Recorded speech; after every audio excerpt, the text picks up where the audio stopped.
This is AIT Special Feature. Joseph Schumpeter, the Austrian-born political economist, once advanced that democracy means only that the people have the opportunity of accepting or refusing the men who are to govern them. By this, democracy implies conducting elections and choosing leaders that will represent the majority. Schumpeter's view appears to be the direct opposite of the Nigerian experience.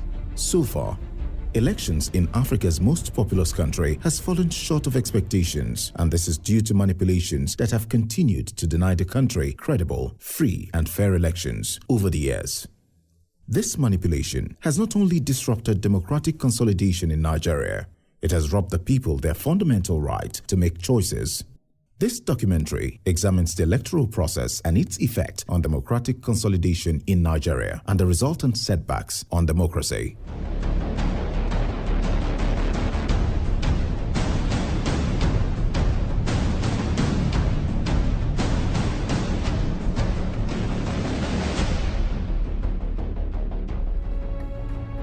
It will be an unpardonable omission to attempt to sketch, at least in the recent past, the role of the electoral umpires in Nigeria's political evolution without an appraisal of the role of Professor Mahmoud Yakubu, whose time in Inec as chairman is recorded as the worst in all of the elections conducted in Nigeria. Some analysts are convinced that his regime is worse than when Professor Maurice Iwu superintended as Inec chairman. The origin of electoral bodies in Nigeria can be traced to the period before independence, when the Electoral Commission of Nigeria, ECN, was established to conduct 1959 elections. The Federal Electoral Commission, FEC, established in 1960, conducted the immediate post-independence federal and regional elections of 1964 and 1965. FEC was however dissolved after the military coup of 1966, and in 1978, a new Federal Electoral Commission, FEDECO, was constituted by General Olusegun Obasanjo. FEDECO organized the elections of 1979, which ushered in the Second Republic with Alhaji Shehu Aliyu Shagari as president. FEDECO also supervised the general elections of 1983. By December 1995, the military government of General Sani Abacha, which earlier dissolved the National Electoral Commission, NEC, in 1993, created the National Electoral Commission of Nigeria, NECON, which oversaw another set of elections into local government councils, down to those of the National Assembly. These arms of government were, however, never inaugurated before the sudden death of General Abacha in June 1998. Still in 1998, General Abdulsalam Abubakar's administration dissolved NECON and in its place established the Independent National Electoral Commission, INEC. The Independent National Electoral Commission, INEC, organized all transitional elections that ushered in the present Fourth Republic on May 29, 1999. Since the restoration of democracy 20 years ago, Nigeria has transited from one civilian administration to another 5 times before now. Elections have been conducted in 1999, 2003, 2007, 2011, and 2015. Each of these elections has raised issues which bordered on electoral irregularities, manipulation of process, fraud, and electoral violence. The judiciary has had to wade in to resolve most of these issues. However, an issue which has remained difficult to resolve by the electoral umpire, the political class, and even the judiciary is the sliding confidence of the people on the electoral processes. The implication of this unenviable history of electoral fraud is that elections are mostly fierce with political tension, crisis, and violence, and many Nigerians lose their lives, others lose their properties and sources of livelihood. For instance, the violence that erupted following the elections of 1964 and 1965, the Western regional crisis, and threats of violence in other parts of the country all led to the military truncation of democracy in 1966 and the subsequent intermittent intrusions. After 20 years of democratic dispensation, most Nigerians have expected that the electoral process, which has been fraught with problems, would have been cleaned up.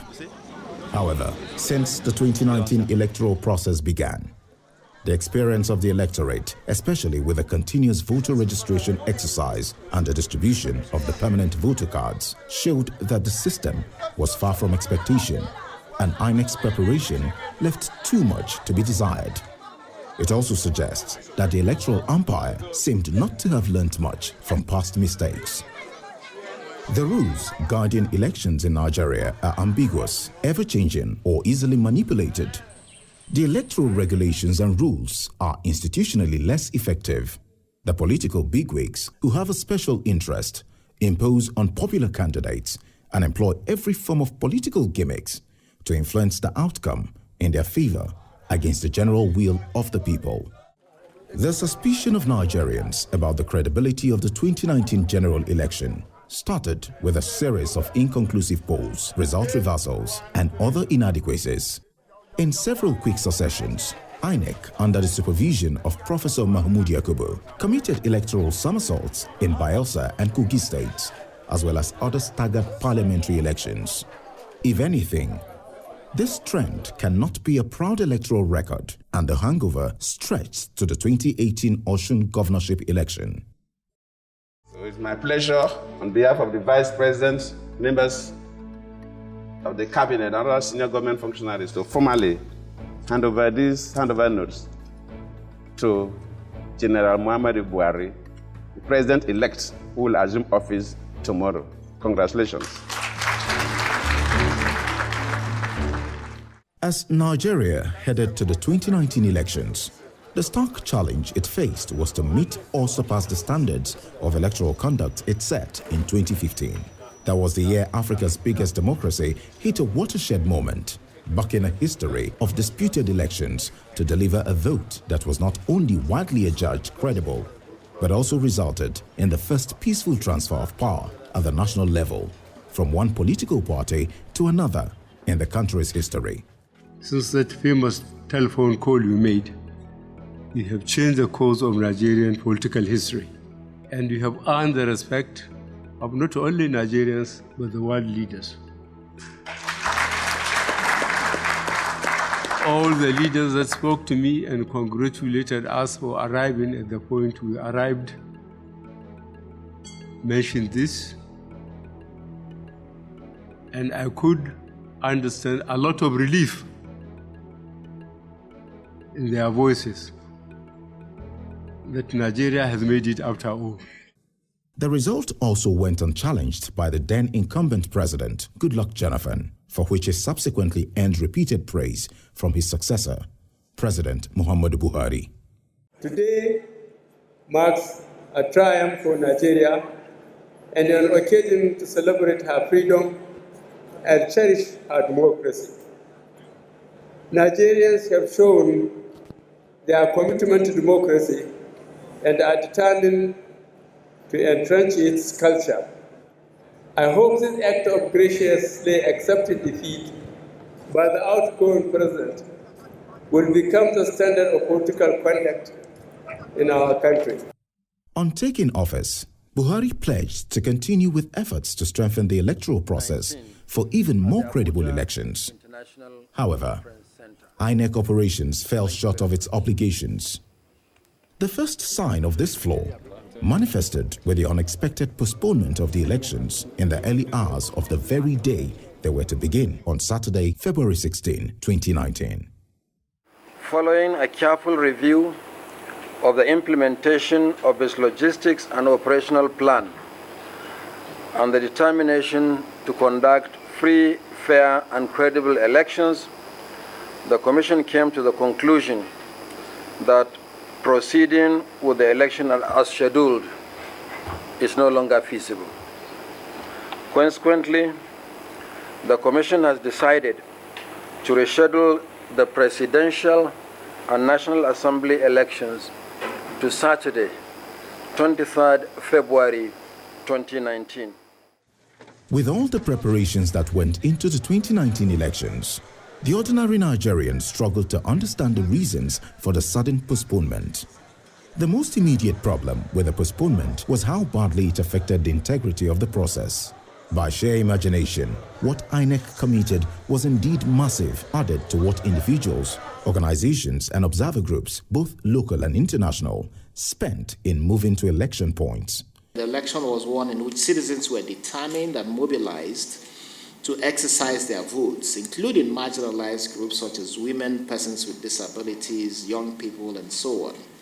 This positive excitement was, however, truncated by the unexpected postponement of elections from the initial dates set.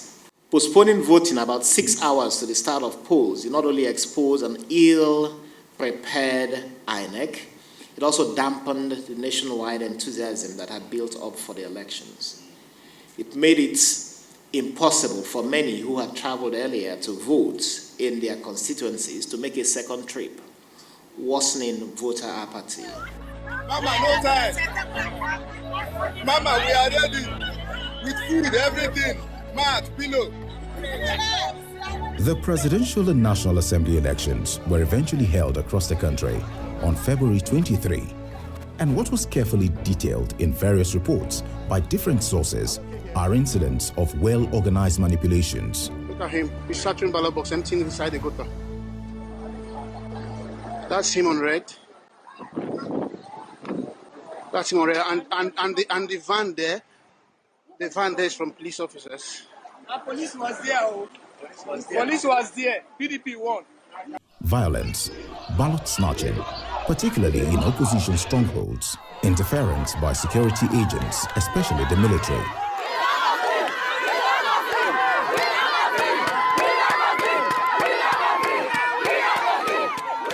This country is something else. They just burnt our votes. They just burnt our votes. They burnt our votes. February 23 turned out to be a day of infamy. The approach was crude and brutal, and as bewildered Nigerians desperately sought to come to terms with the charade and the collision of results, Inec once again resurrected the words of the infamous defunct Soviet Union dictator Joseph Stalin when he posited that the people who cast the vote decide nothing. The people who count the votes decide everything. The nation stood in awe as purported results of the presidential elections were announced.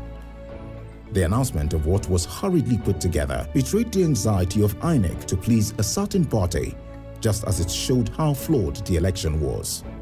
What was more shocking was the announcement by Inec that supplementary election will be conducted in all areas where elections did not take place and or where returns could not be made during the presidential and National Assembly polls held on February 23, 2019. This much confirmed Inec's admittance that many Nigerians were disenfranchised in a number of polling units. In a number of locations, it could not conclude the elections due to disruptions and deliberate non-compliance with the use of the smart card reader, contrary to the Inec regulations and guidelines for the conduct of elections. A shocked nation listened as Professor Mahmoud Yakubu hurriedly declared Buhari as the winner of the election, which begs the question, why would the Inec chairman hastily make a declaration of a winner when it was glaring that many Nigerians across the country had not fulfilled their constitutional obligation? A devastated populace bore the shame with bowed heads in utter disbelief. All of this were carefully articulated in the reports of both local and international observer missions. The elections were monitored by European Union, EU, the combined team of International Republican Institute, IRI, and the National Democratic Institute, NDI, Human Rights Writers Association, the Situation Room, and various civil society organizations. All of them came out with damning reports about how flawed the polls were. The EU in its report declared that Nigeria's 2019 general elections were marred by several operational and transparency shortcomings, electoral security problems, violence, intimidation, and low voter turnout. The EU noted that the last-minute postponement of the elections put an undue burden on voters. Results collation procedures were not transparent. This claim harmed the integrity of the electoral process and may deter future participation. The EU noted that inconsistent numbers, lack of clear checks and explanations, and insufficient public information undermined confidence in the integrity of the election. There was a large discrepancy of 1.66 million fewer registered voters recorded than was previously announced by Inec in January. Polling was cancelled without sufficient accountability, resulting in the annulment of voting for nearly 2.8 million registered voters. Lack of transparency in the use of smart card readers meant that it was not clear if all polling units with problems were cancelled, as was required in Inec guidelines. The report of the EU Commission is as explicit as it can be. According to the EU, of the 84 million registered voters, 72.8 million collected their voter cards, 86.6% of the total.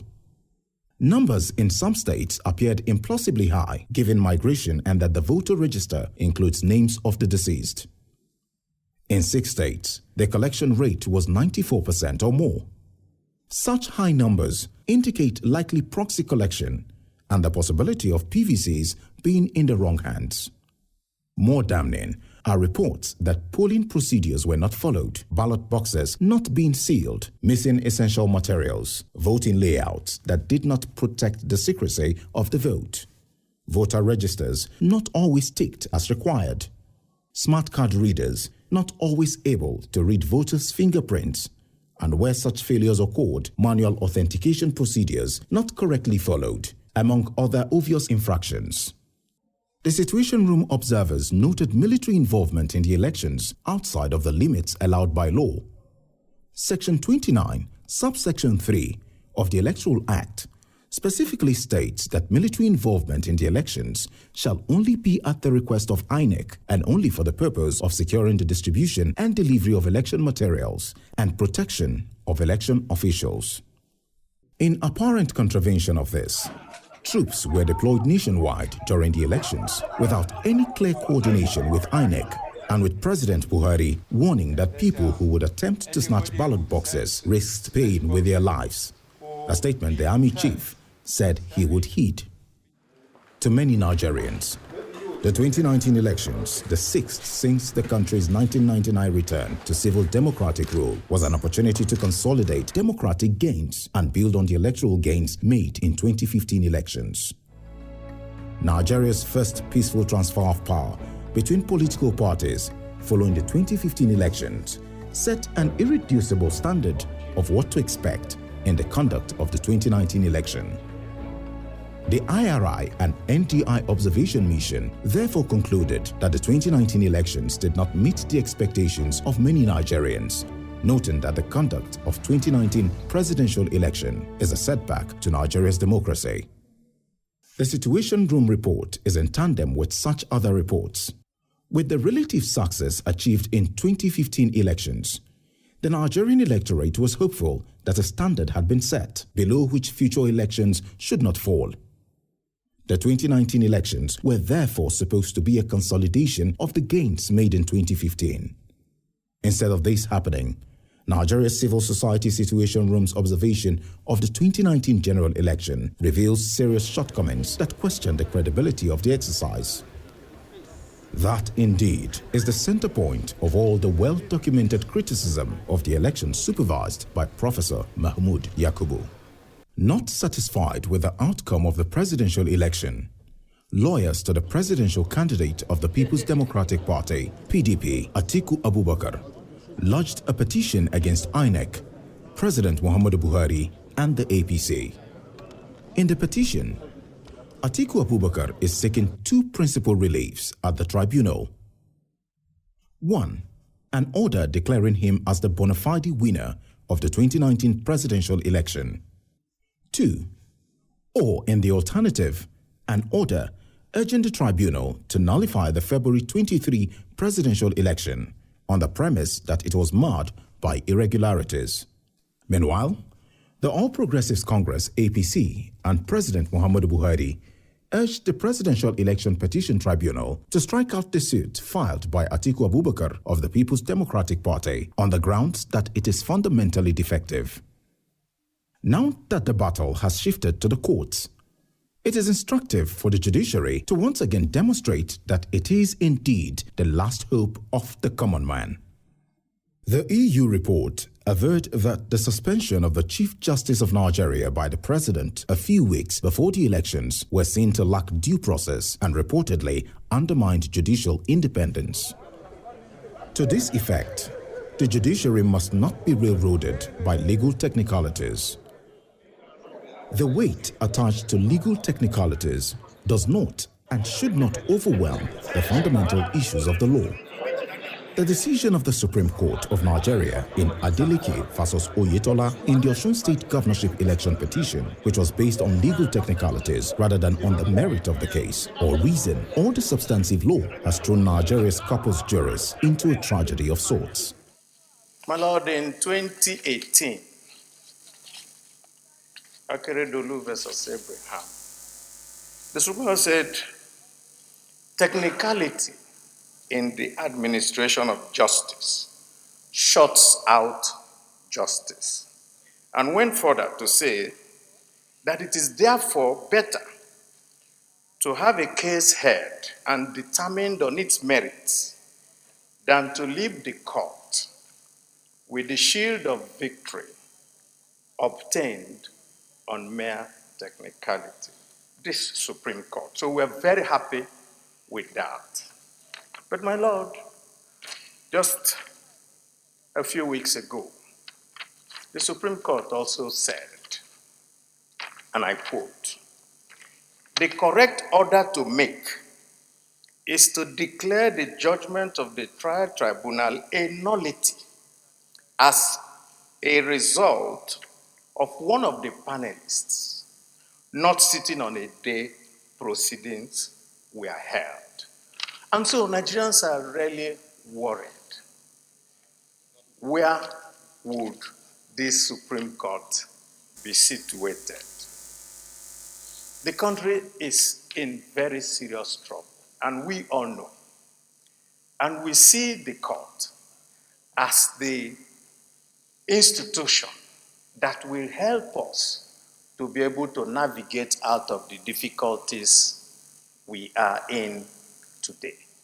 And so, my advice, my Lord, is that this Supreme Court under you must continue to put Nigeria before any other thing, so that we can have a country. Because if we don't have a country, there will be no Senate, there will be no Supreme Court, there will be nothing except a Somalia situation, and we don't want that.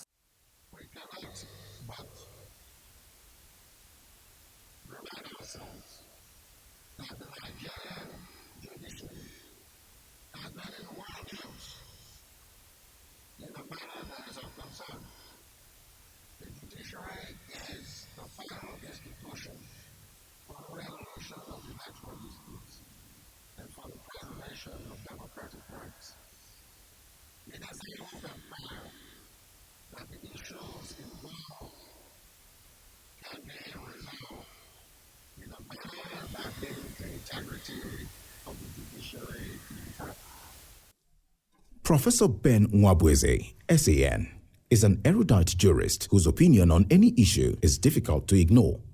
He drew the attention of the tribunal to its sacred duty when he said, "The courts and election tribunals have a duty to intervene not only when there is a bias affecting substantially the result of an election, but even more importantly, when the credibility of the electoral process is made suspect and undermined by a glaring lack of independence, neutrality, and impartiality on the part of the electoral body," noting that acts of bias and partiality towards Buhari alleged against Inec and its chairman, Professor Mahmoud Yakubu, abound in Atiku's case and consists principally of his hasty certification and declaration of Buhari as the winner of the presidential election, which betrays an undue solicitude for his victory.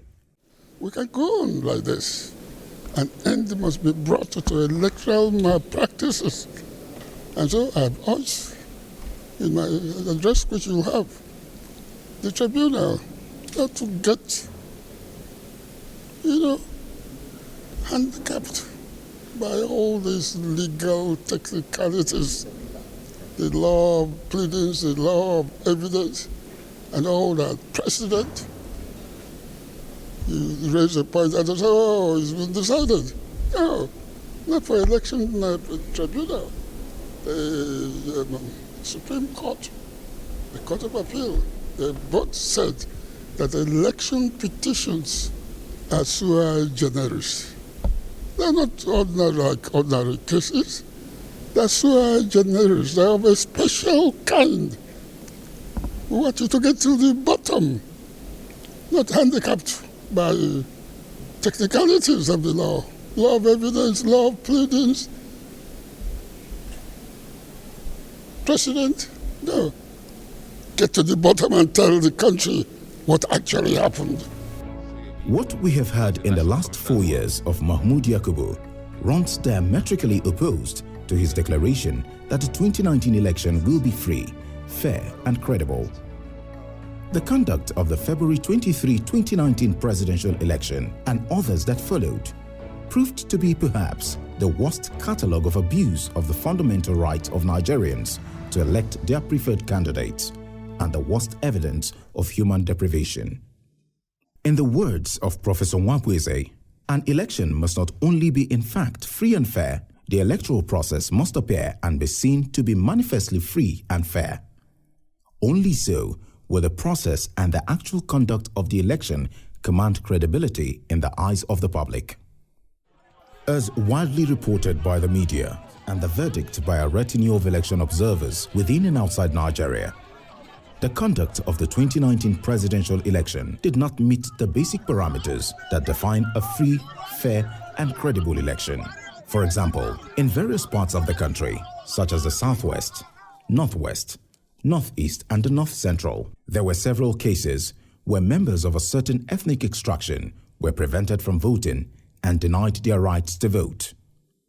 There were cases of abuse and intimidation, reports of suppression of votes in opposition strongholds to favor a particular candidate, established corrupt practices of vote buying, intimidation by the military, the police, and other security agencies, lack of transparency in the collation of results and announcement of results, and much more suspiciously, the hasty declaration of a winner when the processes had not been completed.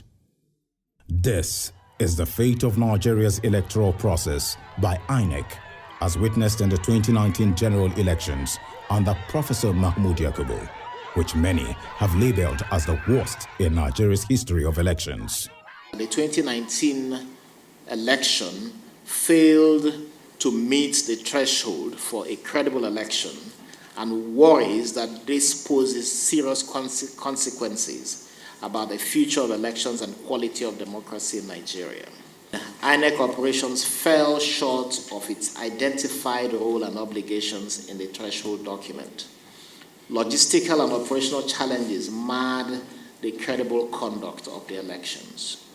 The collation of results, another major weakness of Nigeria's elections, remained a concern throughout the elections, with observers reporting interference with the process, especially by political parties and security agencies, oftentimes with the active participation of INEC officials. Data in the voters' register, as well as results declared by INEC, threw up several glaring discrepancies that have yet to be explained. There were differences between the number of accredited voters and the total number of votes cast in many polling units. Professor Mahmoud Yakubu never lived up to a single pronouncement that he made in the run-up to the 2019 elections. Perhaps more in frustration, Nigerians may have passed a verdict on him. For whatever history eventually says about Professor Mahmoud Yakubu, he has not demonstrated the will to bequeath a nation filled with hope regarding the future. The fact of the matter may continue to elude the public, but what cannot be buried in history is the pain that if care is not taken, history might just be on the verge of repeating itself, as was the case in the aftermath of past poorly conducted elections.